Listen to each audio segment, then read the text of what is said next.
next curve. Good morning, everyone. This is Leonard Lee, founder and executive analyst at neXt, and I'm here in the Plaza Hotel, headed over to the Sands Expo area, and I'm going to be kicking off CES 2023 Day 2. So Day 1 was a really busy day. I was bouncing back and forth between the different halls, and today I'm just going to focus on the Sands Expo. So we'll be going to Eureka Park. We'll be looking at smart home, smart healthcare, smart fitness, and then taking a look at also sensors, focusing on sensors. And then toward the end of the day, if I have some time, I'll bounce over to the West Hall of the Los Angeles Convention Center. And there should be a lot of great stuff coming out of today, and I hope you will stay tuned. Hey guys, so I'm here back at Lenovo, and we're gonna demo some really cool XR stuff that the team at Lenovo has been working on, and I'm joined by Matney Beck. Matney, you gotta tell me, what kind of name is Matney?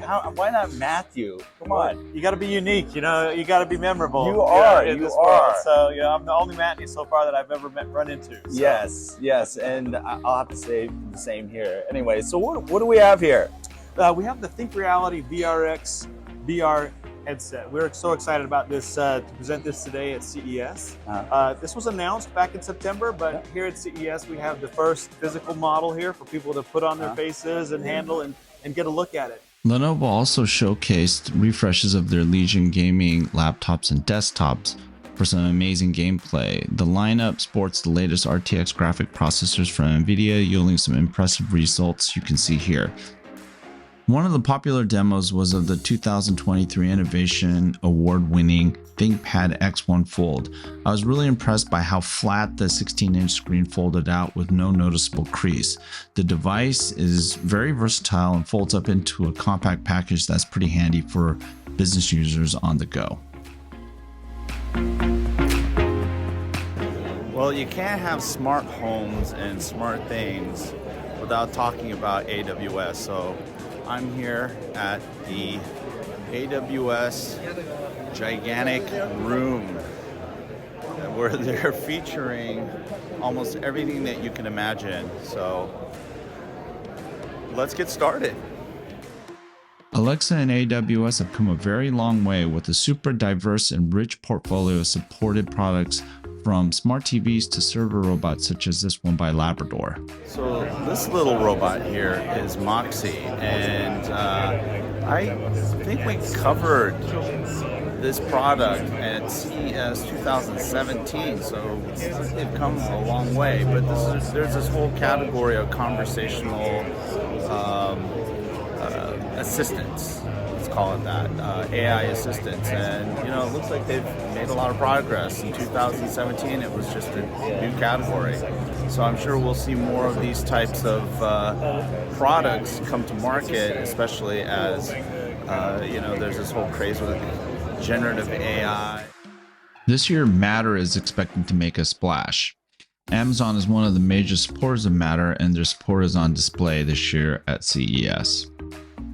So this is an interesting product here. It's called Orbital Shower, and it uses IoT sensors to measure consumption of water during your shower. With Starlink all the rage, Amazon couldn't help but create some buzz about Project Kuiper. I'm in Hall D, and this is where they have a lot of the smart home, smart fitness, wearable stuff, and wow, it's overwhelming. There's so many exhibits here. One thing I noticed is that while smart health seemed to be hot this year, smart fitness, not so much. I'm in front of the Innovation Awards Showcase, and I'm going to go inside and check it out.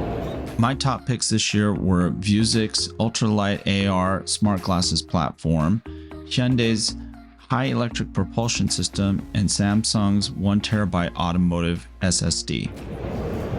Okay, that's it from the Innovation Awards Showcase.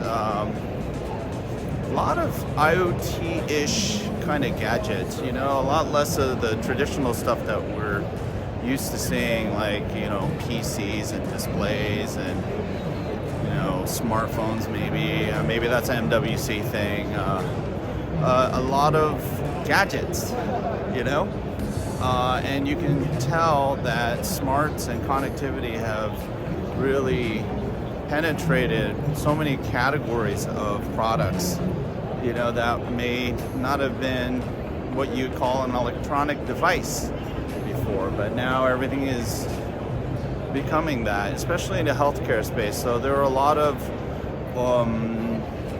nominees, if you will, that were in the healthcare or smart health category. So begs the question: will reliable wireless connectivity become an important thing? Because it's one thing to have the device; it's another thing to actually have these devices that serve critical functions to be reliable, and that's not always easy.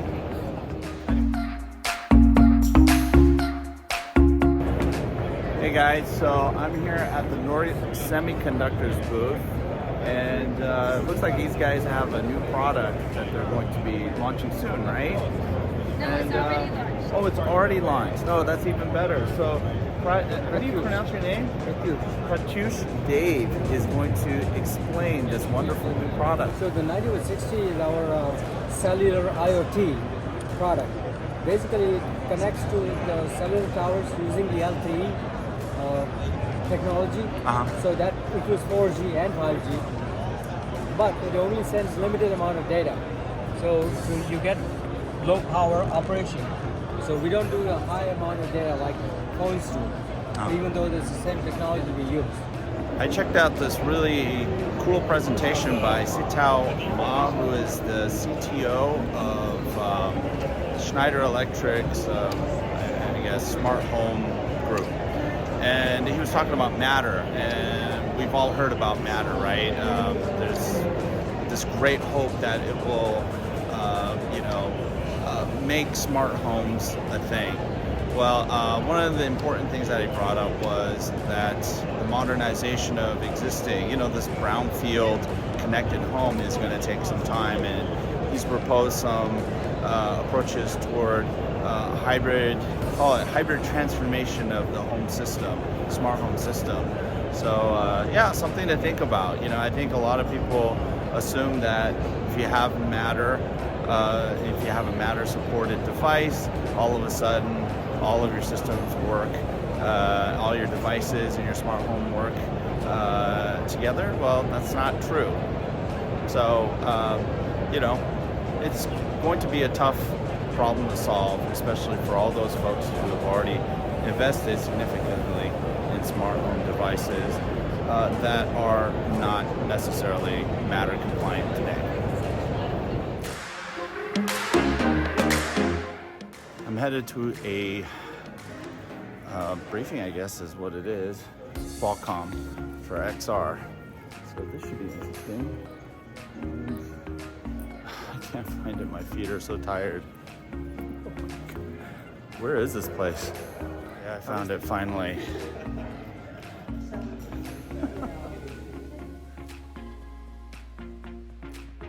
I had a chance to discuss the latest and greatest in XR technologies and the state of the metaverse with Qualcomm. And while I agree that VR is about as mature as it can be for the moment, AR has largely struggled to get out of the gate, and my suggestion was that everyone is too aspirational about AR, and that could be the barrier, not technology, especially with some of the innovations that Hugo Swart and the Snapdragon team are introducing this year with Snapdragon AR2 Gen 1, and I really like how Hugo talks spatial computing instead of metaverse. It says a lot, and it's a good thing. Thanks for tuning in. We'll continue day 2 coverage in the next episode.